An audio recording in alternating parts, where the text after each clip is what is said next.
Assalamualaikum warahmatullahi wabarakatuh dan selamat siang. Perkenalkan, nama saya Rian Christian Sondak. Program studi saya Agroteknologi Fakultas Pertanian Tes Badako Toli-Toli. Dalam hal ini saya akan memberikan materi video pembelajaran saya dengan judul mata kuliah yaitu Teknologi Pasca Panen. Dan pada saat ini saya sudah masuk pada pertemuan kedua dengan RPS. Di pertemuan pertama saya sudah sampaikan bahwa pertemuan pertama adalah pengenalan kontrak kuliah dan juga rencana pembelajarannya di mana dalam. Jadi berikut saya jelaskan dan lampirkan rencana pembelajaran semester mata kuliah Teknologi Pasca Panen dengan kode MK AGP 04128 semester 5. Penyusun Rian Christian Sondak STP MSI, Program Studi Agroteknologi Fakultas Pertanian Tes Badako Toli-Toli. Ini berikut lembar pengesahannya dan juga kelompok mata kuliah yang tergabung dalam mata kuliah Teknologi Pertanian dengan tim pengajar Rian Christian Sondak STP MSI dan juga Hayatuddin. Teori dan praktikum akan dilakukan sekali dan juga praktikum akan dilakukan 2 kali. Otorisasi validator dari Fandi Ahmad dan juga ketua program studi. Ya, ini adalah konstruksi kurikulum mata kuliahnya, di mana ini adalah CMP mata kuliah Teknologi Pasca Panen, di mana mampu menjelaskan ruang lingkup pasca panen, mampu menganalisa kerusakan penanganan pasca panen, serta mampu menerapkan teknologi pasca panen. Berikut adalah acuannya dari sub CMK masing-masing dari setiap pertemuannya, dengan juga beberapa keterampilan umumnya dan juga sikapnya dalam setiap pertemuan yang harus dihadapi. Ini berikut rinciannya.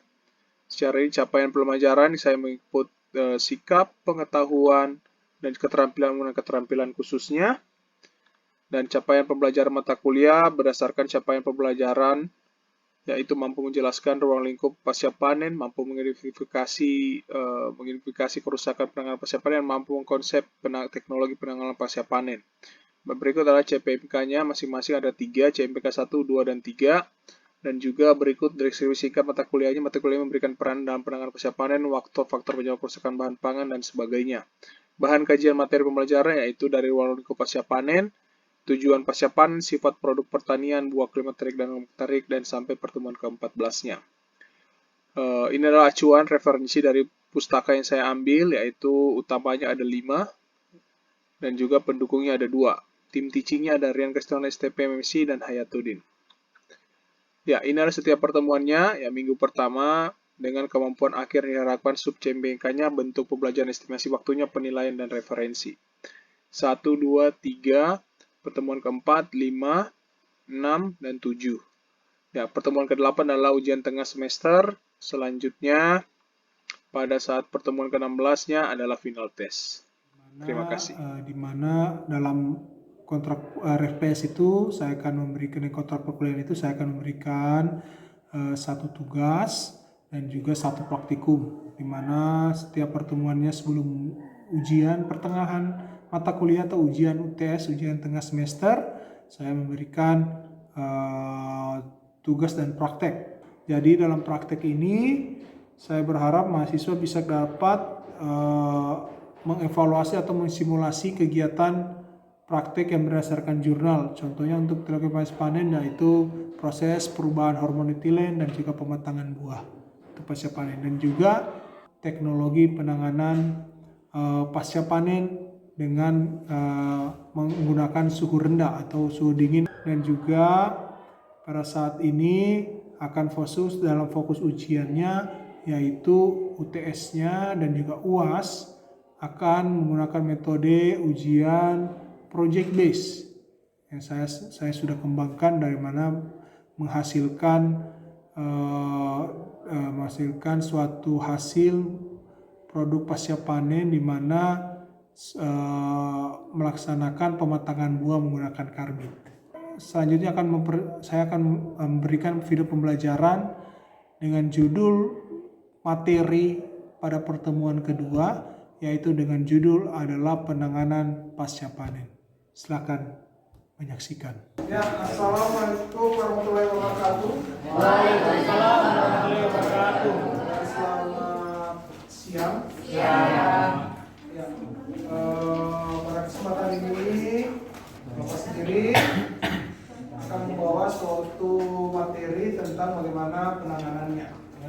dan garis besar penanganan pasca panen seperti apa. Ya. Ada yang pernah tahu tentang pasca panen? Pernah dengar gitu tentang pasca panen? Hasil. Jelaskan secara ilmiah. Suatu kegiatan yang itu menjawab mahasiswa. Oh iya. Panen itu Pak, ambil buah. Itu menjawab mahasiswa. Ya. Jawab bagaimana cara suatu kegiatan, suatu aktivitas. No? Ya, suatu kegiatan yang bagaimana ya, bagaimana mengambil hasil suatu produk, ya, kayak gitu panen, ya. Pokoknya kalau nanti mau prapanen apa kegiatan dari prapanen, ya, pengolahan tanah, penggunaan pupuk dan sebagainya. Nah, itu perbedaannya ada prapanen, panen dan pasca panen. Nah, di sini Bapak mau masuk, saya materinya adalah tentang penanganan pasca panen. Ya. Sudah tahu pasti pasca panen adalah suatu kegiatan yang dilakukan setelah Panen. apa saja sih? Pemilihan. Sortir, pemilihan boleh masuk. Pemilihan dari apa sih? Ya, kualitas. Kualitasnya dari bentuk yang satu kayak tekstur. Ya, paling penting adalah indera kita. Ya, kalau pasca panen itu kan pokoknya orang panen apa yang harus lihat dari penggunaan indera manusia. Dari mata, penampilannya, teksturnya gimana? Dari hidung, aromanya sesuai enggak ini hasil panen kita? Ya enggak? Apalagi kan mendengarkan nggak bisa, buah kan harus dapat suara. Ya, rasa. Ya, makanya biasanya paling penting adalah dari tekstur dan mata kita dengan hidung kita untuk melihat penanganan pasca panen. Ya, makanya penting suatu bagaimana kita ingin melihat suatu produk itu dari tampilannya. Ya, bagaimana kita ingin melihat suatu produk itu harusnya menilainya dari penampilannya. Ada istilah namanya don't just book by its cover.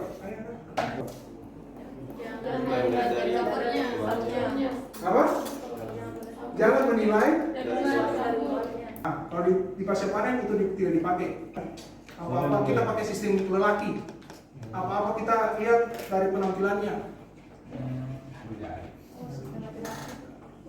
Rata-rata laki-laki. Ya enggak? Setuju angkat tangan? Semua lihat dari penampilan. Semua bisa. Dalam ilmu pasca panen, sebenarnya penampilan produk ya itu paling penting karena nggak akan orang beli produk di pasar kalau tidak melihat tampilannya. Ya, itu adalah hal yang paling penting. Kalau nggak ada, ya ibu-ibu saja pilih tomat di pasar pasti lihat. Putar-putar balik-balik dan sebagainya. Ya, putar-putar mungkin. Ya dari warna kurang ini. Ya. Pas lihat ada gesekan, kerusakan fisiologis, ada kerusakan mekanis. Ya, itu yang perlu kita pelajari dalam pasca panen. Ya, sampai sini paham kan? Oh, tujuan penanganan pasca panen. Kita ada gambaran tadi bagaimana kira-kira pasca panen itu kegiatan kayak apa yang harus dilakukan setelah itu, apa yang perlu dilakukan dan tidak dilakukan. Ya, tujuan penanganan pasca panen adalah satu, mencegah kerusakan fisiologis dan mikrobiologis. Ya, ini adalah salah satu penanganan bagaimana pasca panen itu penting, bagaimana kita ingin mencegah kerusakan fisiologis. Ya, kita nggak mau adanya di buah hortikultura kita itu ada gesekan, bekas ini, bekas sayatan, bekas tabrak dengan benda tumpul dan sebagainya, saat transportasi dan sebagainya. Ya, itu adalah salah satu penanganan panen. Ya, mau dia dibungkus kayak mau pakai apa kayak itu salah satu mencegah kejadian kerusakan fisiologis. Dua, mikrobiologis. Contoh penanganan mikrobiologis. Ya, busuk itu apa? Kerusakan mikrobiologis. Caranya penanganannya Penyemprotan. Oke, boleh. Penyemprotannya pakai apa? Sli. Hah? Yang paling penting adalah suhunya, pendinginannya memang harus yang terbaik. Ya, orang kan transportasi dia biasanya dia rendam di air. Ya, habis panen rendam di air, ya. Menjaga suhunya supaya nggak kepanasan, terjadi respirasi yang lebih cepat, bernapas, rusak bahannya. Ya, itu yang kita ingin capai dalam pasca panen. Terjadi psikologis ya simpan, mau dia air dingin sesuai dengan karakteristik produknya, tahan nggak dengan dingin. Transportasi direndam dengan air, mau pakai freezer juga bisa, tergantung dari produknya. Tapi inti dari kegiatan ini adalah karena kerusakan psikologis, kita mengurangi kerusakan secara mikrologis atau busuk jadi hidupnya mikroba di dalamnya dan sebagainya yang mengurangi proses kualitas produk kita. Ya, dua yang terjadi mikrologis pasti terjadi penyusutan. Ya, penyusutan udah tahu dari produk kita, makin karena dia bernapas juga, ya, dia masih hidup istilahnya, ya, masih butuh oksigen dan sebagainya. Dengan kita ambil panen, berarti kan kalau kita panen kan sumber makanannya tidak ada, ya, nggak ada dong. Nah itu mencegah penyusutan. Makanya kalau makanan itu sumber makanan kita panen, produk hortikultur kita panen nggak ada sudah sumber makanannya, kita panen. Nah, makanya harus ada pencegahan penanganan pasca panen, mencegah penyusutan dari bagaimana kita mengurangi suhunya. Tapi kalau Pak pada produksi buah kelapa dia sampai berapa? Ya, ada beberapa ada karakteristik nanti dalam perkebunan. Pertanyaan bagus sih dari Zulham ini. Zulham, sehat Zulham? Alhamdulillah Pak, ada puasa juga. Pertanyaan Zulham, kalau untuk buah-buah gitu gimana Pak? Ya, kayak umpamanya perkebunan. Ya, kita mau kelapa tuh. Sudah terjang perkebunan, anggaplah singkong. Singkong tanaman apa? Hortikultura panen. Singkong itu kan perlu perangan habis panen biar langsung lempar juga. Selesai. Kayak kelapa kan ya?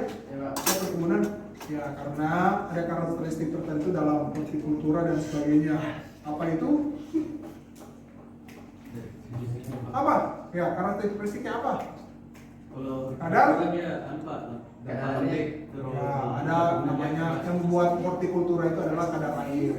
Ya, makin tinggi kadar air biasanya makin rentan terhadap perubahan suhu dan sebagainya. Kalau kelapa, ya rata-rata ya memang ada air di dalamnya itu isinya, tapi rata-rata kelapa itu kering kan dalamnya. Ya, bisa kelapa dan sebagainya, makanya dia bisa tahan, bisa lama pertumbuhannya, maksudnya jarang cepat busuk atau rusak kelapa. Ya, yang paling bahaya dengan pasca panen ya kita lakukan ini. Kalau perkebunan singkong dan sebagainya beberapa karakteristik tertentu dalam perkebunan dengan pangan ya nggak perlu penanganan pasca panen yang terlalu rumit seperti yang akan kita jelaskan yang buat masalah ini. Ya, ya belum? Mudah menjawab Kalau tidak menjawab nanti saya transfer dosen baru. Oke, pencegahan eliminasi hama ya tidak pasti ya. Kita pencegahan pasca panen, kita mau bungkus ke dia, kita mau bisa juga direndam suhu dingin ya. Kenapa hama nggak bisa hidup suhu dingin ya itu? Kenapa hama itu nggak tahan sama suhu yang cukup suhu rendah ya? Makanya itu ya dan sebagainya. Yang udah pasti tujuan penanganan pasca panen yang terakhir adalah meningkatkan makin lama suatu produk kita, hortikultura, mau pangan juga ya, bertahan harus semakin bagus ya. Kenapa kita meningkatkan daya simpannya ya? Kita mau suatu produk itu saat kita panen bisa bertahan 2, 3, 4, 5 ya. Minimal bertahan umpamanya poli-poli Palu harus transportasinya lancar ya. 1 hari mungkin harus bertahan 1 hari. Buat suatu kemasan dan sebagainya bagaimana pasca panen setelah beras dipanen itu bisa bertahan sampai kota tujuan kita ya, itu meningkatkan daya simpan. Panenan, penanganan dan juga ada 3 proses di mana kita mau bagaimana kita mau produksi dan juga kegiatan yang kita ingin lakukan. Ya. Nah, kegiatan pasca panen ada di tengah. Ya. Oke, ada bisa jelaskan gambar ini? Maju.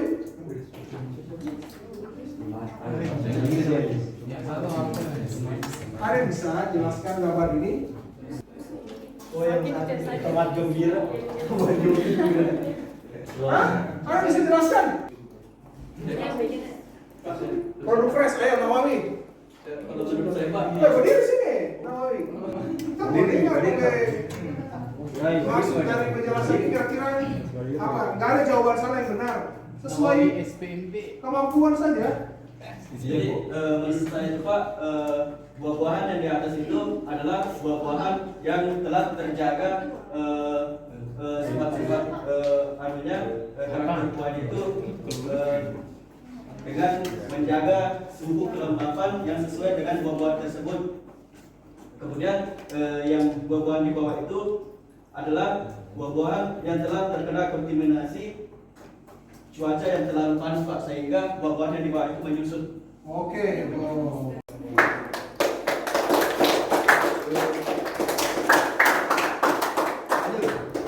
Fresh produk tahu artinya nggak? Produk segar. Produk segar. Nah, produk segar. Jago bahasa Inggris sudah ya.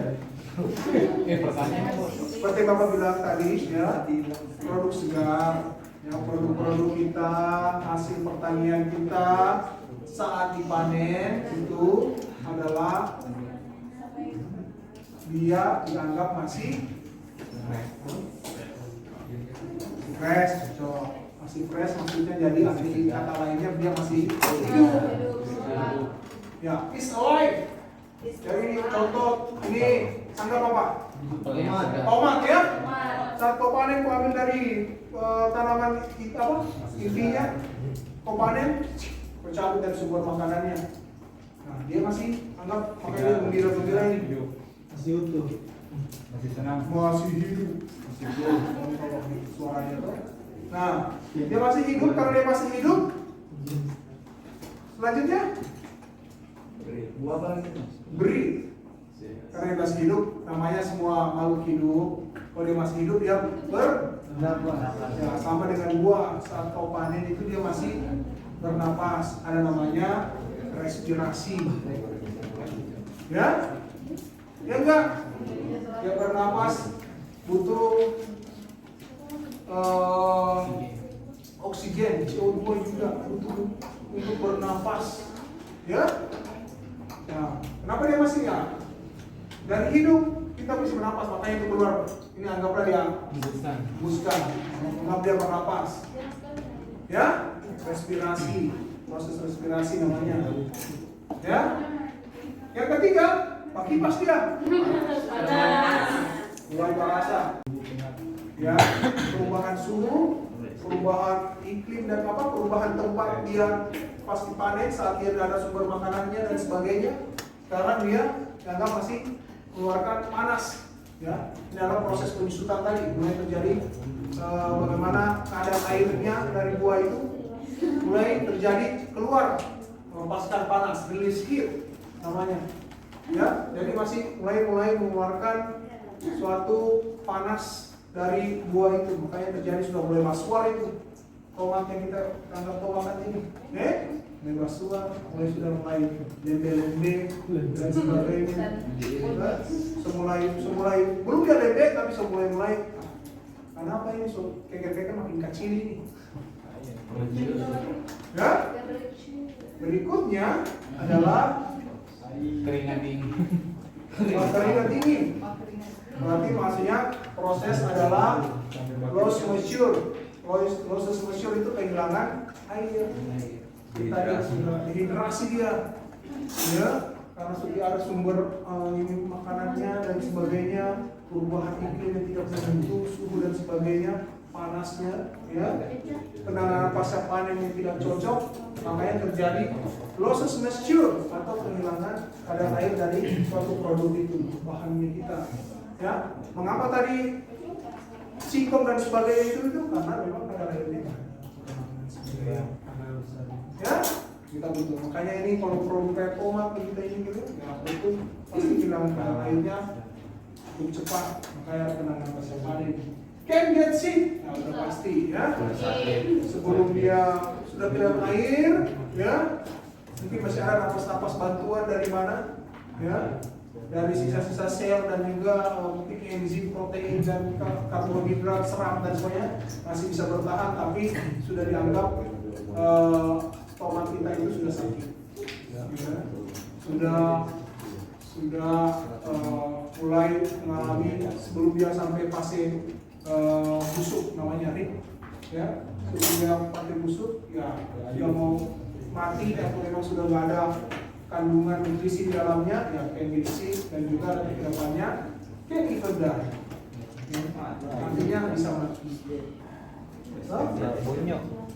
Oke, alive, bernapas, melepaskan panas, kehilangan kadar air, dan mulai dia sakit, namanya sakit dan juga pasti mati. Ya, ini adalah siklus salah satu produk segar kita. Jika kita kira-kira tidak melakukan penanganan pasca panen. Oke? Sudah? Aman? Mengerti ya? Nah, itu salah satunya. Ya, tadi penjelasannya segini ya. Bagaimana produk itu masih hidup? Ya pasti respirasi, membutuhkan oksigen. Ya. Kedua adalah listriknya, panasnya, dan sebagainya. Ya. Dan juga mulai menghasilkan panas, ya.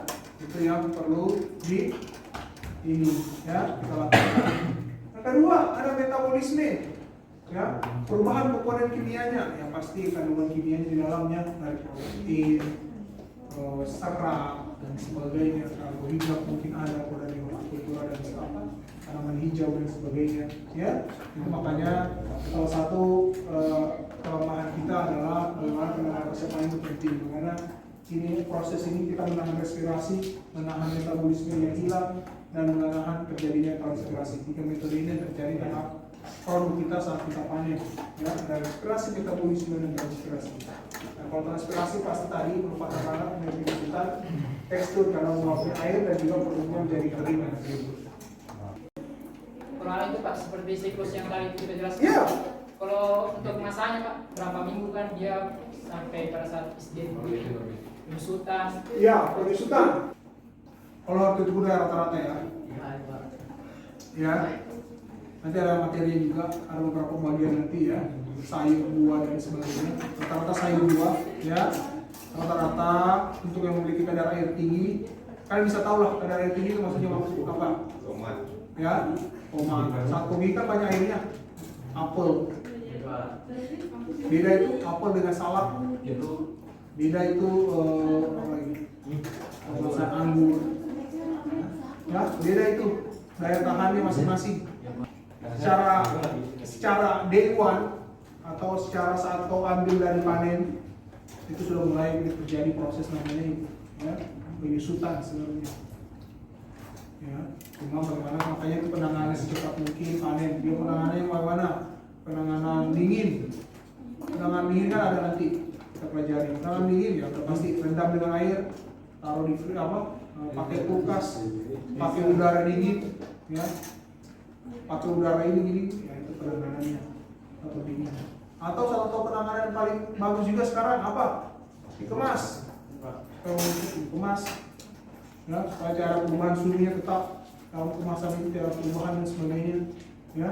Itu makanya salah satu penanganannya. Nah, itu dalam kemasan kan dia tidak terganggu dengan suhu di luar, sebenarnya tetap dia, ya, jadi akan lebih lama rusak, ya. Pengeluaran CO2-nya juga pasti terhambat, tapi dia akan busuk suatu hari nanti, tapi mungkin lebih lama dari 1 hari. Ya, kita lanjut. 2, ya, karakteristik udah pasti tadi ya. Ada kadar tinggi, respirasi tinggi, kayak nutrisi, ya pasti ada mudah rusak, penanganan dan pengolahan. Kita maksudnya penanganan. Kalau ada pengolahan nanti ada mata kuliah sendiri ya, teknologi pengolahan hasilnya, ya. Ya mudah rusak, kenapa? Ya pasti masih hidup, jaringan pelindung rusak, jaringan dalam terbuka dan komposisi kimianya. Komposisi Ya, karena kita nggak akan membahas sesuatu yang bagaimana produk ini bisa kita pertahankan semaksimal mungkin. Ya. Tidak, karakteristik umum hasil pertanian. Ya, ada 3 sebenarnya. Ya, ada kimiawi, fisik dan biologis. Sebenarnya high water content, rata-rata dianggap hasil pertanian itu hortikultura tentunya itu di atas 70% kadar airnya. Dan juga rendah protein pasti sayur buah dan sebagainya, ya. Sayur buah rendah protein tuh. Yang tinggi protein apa?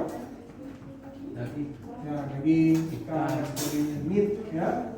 Ya, kalau fisik udah pasti, ya. Karakteristik fisik kita maunya ada tekstur, warnanya, shape-nya, ya, dan juga aromanya. Kalau biologisnya udah pasti adalah satu masalah kita, kategori umumnya itu bagaimana enzimnya, ya, hormonnya, ya, mikrobiologis dan makrobiologis. Itu adalah salah satunya, ya, karakteristik pertanian. Ya, karakteristik kimia, ya, karakteristik kimia apa saja sih Pak? Ya, udah pasti bagaimana air, ya, protein, lemak, vitamin dan mineral, karbohidrat, pigmen dan semua mikro lainnya. Ini kita pelajari bagaimana karakteristik kimiawi, ya. Kita mau bagaimana mempertahankan airnya, bagaimana kita mempertahankan protein lemaknya, bagaimana kita mempertahankan karbohidrat dari suatu produk itu, memperhatikan vitamin dan mineralnya, bagaimana pigmen dan senyawa dan sebagainya. Pigmen itu salah satu hormon, ya, hormon. Kenapa saya bisa buat? Kira-kira apa yang bikin perubahan warna di? Pernah tahu nggak? Produk pertanian itu begitu. Ada namanya istilahnya nanti buah klimaterik dan non klimaterik. Bagaimana beberapa buah itu dibagi atas proses ripeningnya atau proses pematangannya. Kita lihat ini, kok ini salad dari kecil belum dari tahu masa atau tidak, salad dari tahu. Iya Pak. Masa cuma dari bentuknya saja, tapi dari perubahan warnanya tidak dari tahu, ya.